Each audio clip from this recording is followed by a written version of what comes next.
সকালে রুটি খাবো, তার জন্য কি দিয়ে খাবো দেখলাম ফ্রিজে বেগুন রয়েছে, মিডিয়াম সাইজের 4টে বেগুন, এই যে সাদা বেগুন, ওগুলোকে ডুমো ডুমো করে কেটে নিয়েছি।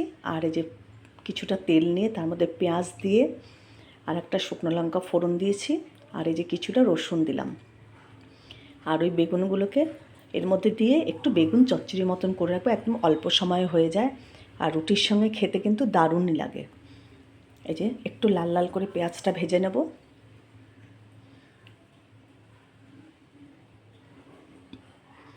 লাল লাল হয়ে গেছে পেঁয়াজটা, রসুনও হয়ে গেছে, রসুন ভাজা হয়ে গেছে। এবার এর মধ্যে সাদা বেগুনগুলো ডুমো করে কেটে রেখেছি, ওগুলো দিয়ে দিলাম। এই সাদা বেগুনগুলোর ভেতরে না ভীষণ বীজ থাকে। যাই হোক, রুটি দিয়ে খাবো বলে একটু চটজলদি করে নিলাম। এবার এর মধ্যে পরিমাণ মতন একটু হলুদ আর নুন দেবো। নুন দিলাম আর একটু হলুদ দেবো।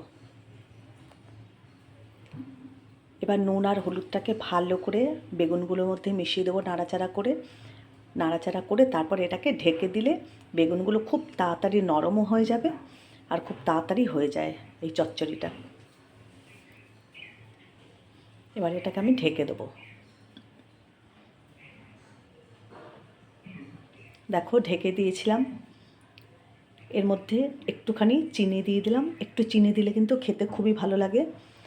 পুরো বেগুন চচ্চড়ি, এর মধ্যে টমেটোও দিতে পারো, আমি টমেটো দিইনি, শুধু বেগুন দিয়ে করলাম। আর খুব তাড়াতাড়ি হয়ে যায় রুটি দিয়ে খাবার জন্য। বেগুন চচ্চড়ি বানিয়ে নিলাম। এই যে বেগুন কিন্তু আবার ঢেকে দিলাম, আর একটু ঢেকে দিয়ে একদম নাড়াচাড়া করে, এই যে দেখো ঢেকে দিয়েছি, একেবারে হয়ে গেছে। দেখো কি সুন্দর দেখতে লাগছে। পেঁয়াজ, রসুন, একটা শুকনো লঙ্কা সম্বার দিয়ে ভালো করে নাড়াচাড়া করে এই যে বেগুনগুলো এইভাবে করে খেয়ে দেখবে, দারুণ লাগে খেতে। আলু দিয়ে রোজ রোজ এরকম ভালো লাগে না তরকারি, তাই একটু বেগুন দিয়ে বানিয়ে নিলাম। রুটি কিন্তু বেগুন এই চচ্চড়িটার সঙ্গে তো খুবই ভালো লাগে। এই যে বেগুন চচ্চড়িটা আমার কিন্তু হয়ে গেছে, কিছুই লাগে না, শুধু একটু রসুন পেঁয়াজ দিয়ে করলেই হয়ে যায়। দেখো বেগুন চচ্চড়ি আমার একদম রেডি।